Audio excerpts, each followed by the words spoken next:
Hello and welcome to another episode of the Maroon and White podcast. We're very excited today to have Roisin Leonard with us. Welcome, Roisin. Thanks for having me. You're excited about this? Over the moon. Yeah. Roisin asked there just before we started, is there any way that we can edit it if she says something wrong? But yeah. Say something stupid. Yeah, but the bad news is we don't do editing here, honey. We prefer the authentic, natural interviews. So yeah, sorry, there's no editing. We want all of Roisin. No cutouts. First question here, Roisin. You're back to battle for another year for Brendan Martin, but this year it's without Tracey. So I'm sorry, when I have to mention this sad story.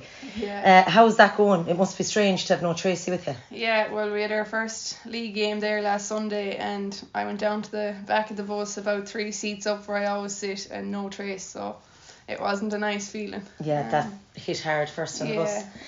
But especially on the pitch, like you'd be so in sync. That must be difficult. It's like a different sport, to be honest. I always used to say it like, it'd be like if I played the first half and she wasn't playing, and I played the second half and she was playing. It was like playing two different sports. Yeah. Especially because we played so close together on the pitch, like so. I played a lot of footballers over the years, like with Galway, a club, with college. She's the best player by a country mile that I've ever played with. Like, she's just gifted, like both feet, both hands. She's definitely 2 or 3 steps ahead of everyone around her, including me. And she's got a thickness to her, a competitive streak in her that also brought her on that extra gear. Like she'd get frustrated if she did anything wrong or if the ball wasn't coming in. Yeah, and like a weird level of calmness in like the highest pressure situations, like just as if she was out in the backyard and kicking a ball. Yeah. Or she took all the pressure frees. We used to take the frees together, like so. Anything that was any major weight on it should be in Tracey's hands, you know. Yeah. Did you expect her to retire? Yeah. Yeah, she'd mentioned it. Yeah, I felt it off her like last year, and she said it to me a few times. Like she said to you as well about losing the enjoyment for it, and I suppose she's at a different stage in her life now as well. She got married and she's expecting, so a lot of different changes coming for her now. Yeah, it was going to be hard to twist her arm in that one, especially as you said after getting married. There was going to be no twisting her arm. That was it. Like, so that's why I suppose last year was an extra hard pill to swallow with the way we went out of the championship. Like, so her last game for Galway was cruel, sad altogether. Yeah. And that was, we're going to talk about it now, that was against Mayo with Shauna Howley's last point. Winner, again, and I mentioned it to Tracey, I can't get over, like, when you look through the names on the panel, and there's a compliment in this now. You're one of the oldest. You're not the old. I think Sarah and Lynchy might be the oldest. Okay. I wouldn't be far off now. Yeah, yourself and Charlotte, Sarah and Lynchy. That's it. Yeah, I'd be near the top end anyway. Yeah. I can't get over that. Like, I can't even get over that Tracey's retired. Yeah, sure, you were coming near the top end when we were coming in. So like, it's funny how it all moves. The years just like the last year I played with you was 2016. Was it? Yeah. Yeah, you remember that Donegal game? That was a last minute winner as well. Yeah, they got Donegal. The free moved in. Yes. From out yes, was that Noel who'd been bound? Noel, we'll give Noel a mention. Yeah, you had a great game, Noel. I know. That was a killer blow that year as well.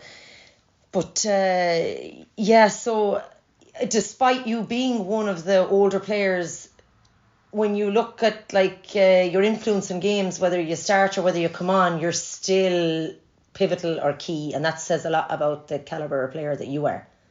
What have you to say about that? Come on, don't be modest. Can I say no comment? No. But here, I was just looking back on last year, even like this time last year or February of last year when you played Cork, you scored 7 points. That day, I think, like they were saying, like 2 of them were free, 1 of them were 45. You scored 3 against Cork again later in that was in the championship. Okay, you scored 3 that day as well. And the last day you came on, late on, 49 minutes gone, and you scored 2 of your 5 points. So you still are a vital cog there up front. I suppose that's the kind of only job that I do for the team. you know, if I have to put the ball over the bar or under the bar or take the freeze, and I suppose it's a much easier job in my mind than what some of the other girls have to go through, because they cover probably twice the distance I cover and all the stats in the world, but they have to do all the hard work basically, and then there's a few of us type of players, there's still those maybe 2 positions on the pitch for a player like me that we have to, when we get the ball, we have to try to do the right thing with it. But you still manage though, like, to get scores through, like, you're just as skillful as Tracey, but like, it's not through greed or anything that you're tagging these scores on, like, I mean. I suppose over the years you get better at finding the little pockets. Yeah. You're clever and trying to, you know. You have to conserve the energy. Oh yeah, definitely that. But I suppose you have to learn to play with the players around you then, because like I said about Trace, like, I could make one run and Tracey would catch eyes, and I'd be giving her eyes that I don't want this. But like, it'd be all in just the eye contact. Yeah. And I'd turn back and then my cornerback would go flying out past me, and I'd say, oh, I hope she knew. Yeah. And I'd turn back and the ball would be bouncing, one bounce into my chest, the other side, because Tracey was gifted with both sides. She was able to read the game. Like, there's obviously other players that are well able to do similar, but she was obviously the best by a mile. But yeah, getting to know the newer players now, I have to get to know them as well to learn how to get on ball from them in the half forward line, things like that. So that's take a. They have to understand that you're conserving your energy inside as well, and not to be just lamping it in. Yeah, to know when I don't want it. I know, yeah. You're going to have to raise an eyebrow. Stop plucking your eyebrows. You're going to have to raise an eyebrow to let them know or something. Are you the only ladies player or one of a few that can kick a 45 over the bar? No, there's a girl from Waterford. I wish I knew her name now. Delahunty is her surname. Okay. Is it Maria maybe? Yes, it's a name I thought was Martha. She's very good off the ground. I've seen her loads. I actually don't know if she's still playing though. Yeah.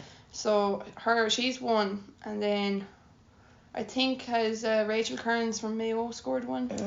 Maybe. I think. But you're definitely known for them. Well, I'd say so. Yeah, I don't know really. Yeah. I do take them off the ground a lot. I just much prefer it than off the hands. Off the hands could be hitting the corner flag.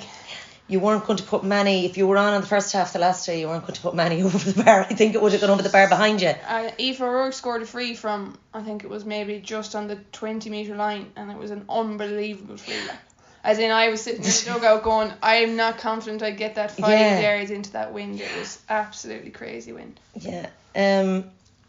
Just before we actually get into some of those games, before you came in there, we spoke about where you're living now, and I actually thought you were still living out in Corofin, but now you're living in Salt Hill. Mm-hmm. And over the years, like, I mean, commitment level, I think, goes up.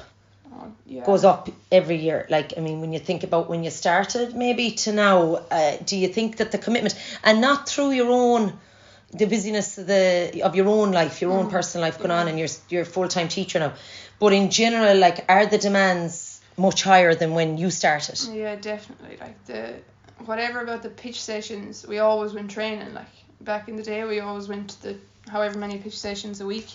But the S&C has definitely increased. Yeah, because you would never. You were never a big S&C. You were never a big believer in S&C. S&C wouldn't have been my strong point, no. But things are too heavy. Sure. Yeah, that was tough. I remember that now. Maybe Willie Ward will listen to this someday. But that time up in Belclare pitch when we were having a discussion about the S&C thing and everything. We had some laugh out of that. So Willie Ward was our manager. I'm sure the two girls will listen to this, but they'll get as much of a laugh as we did. I suppose I just was so bad at the gym, and still am probably really bad, but I'd say I've improved. And, you've no choice this year. And we were obviously after heavy gym sessions, and I was standing beside Edel in the circle at the end of training, and I was messing, going, oh jeez, I can barely walk. I can barely walk with the gym or whatever, half messing, half like genuinely could barely walk. And Willie Ward overheard us or whatever, and he just absolutely let rip in the circle at the end of training. No more gym. I just on the spot, S&C was done. He said there'll be no more gym. And I think it was Anne Caffrey was our S&C coach at that time. Yeah, the S&C coach was probably cursing me because sure I was only messing and whatever, but he was gone cracked like. Yeah. And look, that's no thing on Willie Ward. I mean, look at what he's achieved. Yeah. What he's achieved over the last few years. You're doing S&C now with Daniel, and again we spoke about this during the week as well. It's very like with the brother with Neil. Neil. So like back to your earlier question, like the S&C is twice a week. Well, it was 3 times a week there over the winter, and twice a week now that we're back in the league, and that's definitely way more. Because even when we had S&C in previous years, we might, get used to a program with the coach and then do it in our own time, or I could do it in Belclare gym or school gym or whatever. Whereas now we were gymming together, or more. So that's obviously longer for some girls than others. But so we're 2 nights a week in the gym now, so it's definitely adding to the commitment. Yeah, and it does make a big difference when there's somebody there even correcting you, because if you're tired now when you went over to Belclare gym yourself, I do it myself. You wouldn't be lifting as heavy, you'd be dropping reps, and you'd leave out an odd exercise, an odd Bulgarian split squat or two that you didn't want. I might take the weight off for the weighted chin-ups, Did you? Jesus. It's like, whoa, this is new Roisin. So the commitment really, I mean, it gets a lot more demanding the older you get, and then again, throw in a full-time job into that. But in saying that, you were in UL when you started out. Were you in UL? Leavensor, and then UL for the 4 years, And that was very demanding, because you won a few O'Connor Cups down there. Yeah, when I think back, but sure, I didn't really know any different. I would have probably been training every night, realistically, training with UL, doing gym with UL, and coming home on a Friday night, Galway, league games every Sunday, back down to UL. But I suppose I was a bit better able to recover maybe when I was younger, and I didn't take much notice. I see the same thing with the UL girls now, and all the college girls. Sure, they play college games there on a Tuesday night or Wednesday night, and they're perfect again on Friday. Yeah, I don't know how we did it. Yeah. How many O'Connor Cups have you? 2. 2. And 2 runners up, so I was in 4 finals. Okay, so it was full on. Yeah. It was kind of taken very seriously in UL. It would have been a complete disappointment not to be in an O'Connor Cup final. Who were the kingpins there with college at the minute? At the moment? Yeah. I think DCU. Okay. Am I right? UL would still always be there. UL will always be good, I think. Yeah. Yeah. So this again, just to focus on this year and the setup, and there's a big change personnel, management. Now there's a few names that are still there, but Daniel has taken over from Fiona, Manus has left, and not only that though, the change at the top.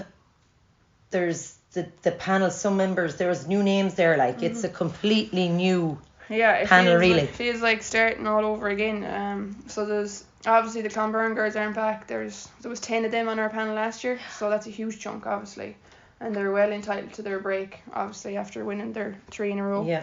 So that's a big chunk and a lot of experienced players there. And then you have 2 retirements, so Tracey obviously that we talked about, and then Mairead Shoiga, who's the biggest loss to a team. Yeah. I can't describe it. It's just a leader, the gel in the group as well. She's the most positive person and just one of the nicest people you'll ever meet, and just a huge loss to the whole environment. And Mairead just retired this year. Yeah, same as Tracey. Yeah. Because I was just comparing from this time last year to the Cork panel last year in comparison to this year. Not even the panel, but the starting team. There was only 3 that started last year that were starting this year. Yeah, it's a big. If my numbers are right. And even if you just go from our championship team, there's a good few of our backs there, but our whole forward line seemed very new there the last day now. Alva Daverin probably the only one that remained from last year, but I suppose that's because a lot of the Clonberne girls will be forwards as well there as well. There's loads of new girls young girls coming in from the minor panel, and there's a few returning that hadn't played in a couple of years, because it was, I suppose, the first time in a few years where they opened it up for trials again and girls kind of got an opportunity. So it's a really good opportunity for those girls to have a right go at it, because last year our league panel was so strong, it was really, really hard to get minutes. You had all the Clonberne girls, Tracey, Mairead, everyone still there, and it was actually really, really difficult to be getting on that pitch and really competitive, which is good in a different sense. But these young girls now will get 7 league games to get a right go at it. Yeah, and that really is what the league is about. Because I again, when I was looking at the both squads from this time last year, I couldn't get over that there was so many of the Kilkerran and Clonberne girls on it. Yeah. But there was only, again, from the game last year to this year, 6 players the same on that starting lineup. Yeah. But there's pros to it, because really that's what the league should be about. It shouldn't be about, relying last year's ones and getting the same, same cycle going. And I'd say we've probably been guilty of that maybe a few years where we'd had a great league and go really well in it, and then the wheels come off then in championship, and maybe it's a case of not blooding enough players and not having players ready for that level, maybe. I don't really know. Yeah, and that if we focus in on the result this weekend, or the weekend gone, Galway 5, Cork 1-6, that's not a bad result considering the conditions, and it was down in Cork. Yeah, like the game literally could have gone anyway because the wind was absolutely outrageous. Like it was crazy. So we only scored a point against the wind, and then the second half they only scored a goal against the wind. So literally like one opportunity each against the wind. Yeah. It wasn't even like there was people kicking wides. There was nothing happening. It was so difficult for the girls to bring the ball out because it was a gale. Like, I know Ciara McCarthy works with us, but Ciara was saying that the ball was just, that is the terribly, like, as well, like that was her debut, and Aoife as well. I think Aoife started 1 or 2 games before, but like, you're chomping at the bit for this big game, first game of the league, and then the ball isn't coming in. I think there might have been 5 girls, I won't go naming now in case I get them wrong, that made their very first start for Galway, and like what a way to start. Like, as in, I think the cornerback there from Caltra, Marianne, and sure, a 5-yard hand pass was really difficult. Like, it was so difficult for them to play in it. But the only thing is now they have it over and done with, and it's nice to have it out of the way. And they can focus on the next few. Sure, there's 6 more games now for them to get some minutes. And I'll have to get it back on here someday, because I'm very biased. All I'm thinking about is the forwards not getting the ball, but what's happening up the other end, the backs struggling to get, and the goalie. It's very hell being a goalie the last time. Sure, Jesus, something happened in the second half that I have never seen happen in a game. The Cork goalie took a kick out. She just tapped a little one out to the middle of the D. Myself and Albert Davern came in to get the turnover. I'd be very used to getting turnovers. No, but the number 5 caught the ball. The ball was punctured, not flat, like completely punctured. So myself and Alva did that. What? The one hand slapping, one hand waving at the ref, shouting for steps, and the two of us were slapping away anyways and shouting for steps. And he gives a free in for overcarrying, and she was looking at him going, "What?" She literally held the ball up to the ref's face and said, "Look," and it was like a pancake. Like, that's mad. Did the goalie kick out an actual punctured ball? I don't know. Jesus. You were definitely delighted to be. Well, I mean, I just say this. I'm sure everyone wants to start, but you missed that gale in the first half. You came on in the second half. Oh, I said to myself when they were doing the toss, if Galway were going against the wind the second half, I'd as well to get back on the bus and just go home. But no, I was lucky because I was coming on in the second half. I knew we'd have the gale first wind, but it wasn't actually that easy to kick with either. It was that strong. It was really difficult. Like. It can be flying out over you're overcooking it. Yeah, no one can get a nice kick pass into you, so you nearly have to carry it in both halves. Like. Yeah, it's not really an advantage for any side. But just to touch on there about the younger ones again, I mean, this is their time really, and just and I'm biased to keep mentioning Ciara, but this is their time really. While the Kilkerran-Clonberne girls are taking their break, this is their time to use every opportunity now that they can get. And next weekend against Mayo, to use every opportunity they can get to, nail down their spot. They have every right. Like I use Aoife O'Rourke there as an example, just because I always use the forwards as my examples. But like Aoife O'Rourke will have 6 more games now to get a right good go at that jersey, like you know. And then whereas in previous years Aoife might have got 1 game in the league, like, and it's very hard to impress in 1 game enough to keep your place on that team, especially when you have such good players coming back. And that experience that they'll gain now will pay off, regardless of whether these girls, whoever it is, whether it was whoever number 2, 3 or 4, whoever it is, they're going to be called upon, whether they're starting or whether they're coming on in bigger games down the line, whether it be a league final or in the championship, and those games are going to stand to them. Mayo, on the other hand, it's a pity that Munster don't have a dome, so Mayo's game was moved from Ballina to the dome, so they had beautiful conditions. Hopefully now, but again, a gale the next day, they won't know what to do. And it's promised wet. I don't think it's too windy on Sunday or Saturday. The game is Saturday. But Mayo, again, both conditions, the conditions that she played in weren't a reflection on Cork or yourselves.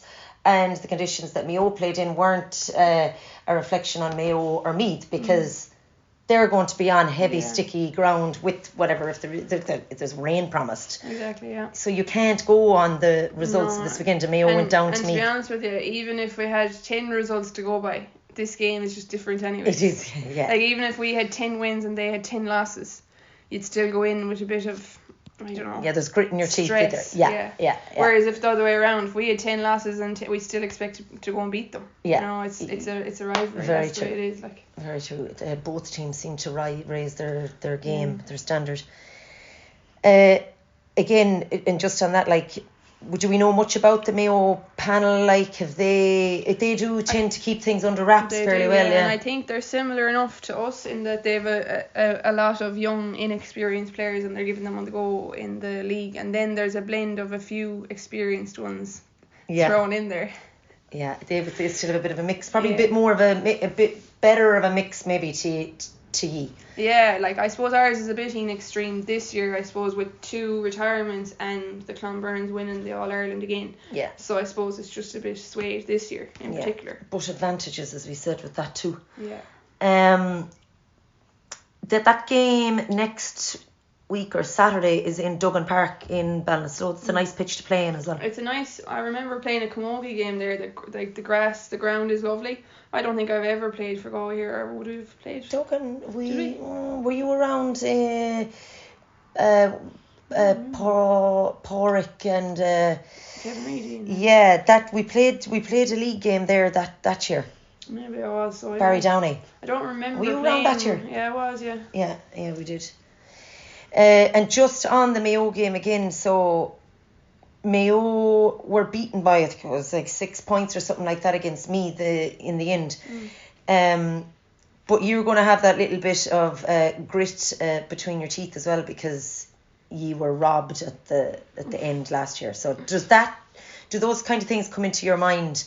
Do we forget these things, or do these come into your mind now next Saturday? Are you thinking of that loss in the quarter-final last year? I think, I'd be thinking about every game I've ever played against Mayo. I think, like, you don't forget, like, it's just, and then our last few meetings have been particularly dramatic, like, so it does add to it. But I suppose when I think back over the game, like, we had ourselves in a situation where we were within 1 score, like, so we felt like we shouldn't have been in that situation. Yeah. And anything can actually happen when you leave it to 1 kick at the ball.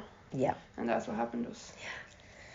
Yeah. Just last one or two here. You and again, it's a testament to your mental strength. When I spoke to Tracey in the last week or two, she had her cruciate done, and getting injuries and coming back after injury is tough.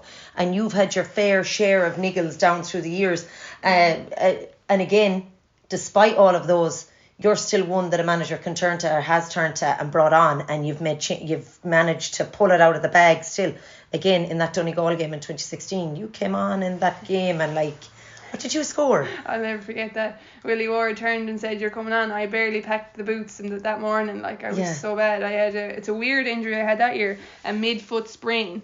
So I could barely walk with the pain. Okay. And then I was chatting to Willie in the morning. Jeez, we're giving Willie an awful going over here.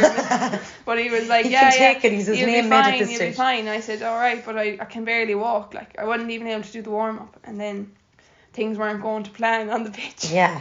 And he turns around and he says, "Roisin, warm up."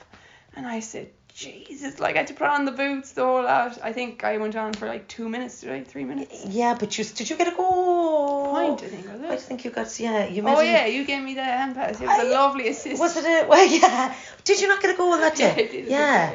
Because you made a big impact, but that's down to, again, like, the calibre of player that you are, that you can come out with 1 foot and still, like, turn the game on its head. But Noel Connolly made sure anyways it didn't go through that day. Yeah, Noel had enough. Noel was done. But how is the body this year? And do you think that the S&C that Neil is doing with you, or, like, are you taking better care of yourself? How is the body this year? Last year was an absolute disaster. I have a really bad ankle injury from the year before, and I had surgery, and it just wasn't a success. So I basically, in 2023? Yeah. Okay. So then all last year I was fighting it and minding it and whatever. So I was training through pain all the time and playing 10 minutes and then playing 15 minutes and then being allowed to play 20 minutes and, you know, coming off in games and going on in games. And I literally didn't play one full game, I don't think, at all last year. So, like, I know you were saying there about coming on and making an impact, but sometimes you can come on and it's very hard to get to the pace of the game, like. So it's completely different starting a game, like. So last year just wasn't good, and then obviously this year I said I'd give it another go, and I've a rake of rehab done there over the winter. Whether it'll stand to me now or not, hopefully this year won't be as bad with the pain. And not the older you get, because I still look at you, if you told me you were 21 I'd believe it, but the older you get, the more like you need to mind yourself a little bit more. And if you're tired, like for example now, you could, if you're teaching there, if you're gone to a game or something, or a parent teacher meeting even or something like that, you have to listen to the body as well. Like if you're tired, the older you get, you should listen to that and rest and not be going out into a pitch, because that's when you do get injured. When you're, you'll have to say that to Dan Moynihan. Dan, you'll understand that. Will he give me this evening off? Yeah. Fiona may have understood, because she was the teacher with the parent-teacher meetings going on until 7 o'clock in the evening. Now in fairness, Fiona and Manus were very understanding, and if I needed to train off, I was allowed it. But remember I was saying to you how competitive the team was last year? Yeah. I felt like I couldn't miss training last year, because I had, you know, Eva Noon, Kate Slevin, all these barking at the back for the same number in jersey. Do you know what I mean? Yeah, I hear you. Look, best of luck this weekend against Mayo. No doubt it's going to be a cracker, like all of the games in the past. And we might get you on. You're going to be ignoring my calls now in a few weeks, but we might get you on again because it'll be interesting to see now when maybe the panel, some girls return to the panel, or these girls who were just out getting the experience, like just to see what the dynamic or the changes there. We might get you on again in a few weeks. It'll be good to chat to you. I'll have a think about it. Yeah. Best of luck, Roisin. Thank you. Thank you.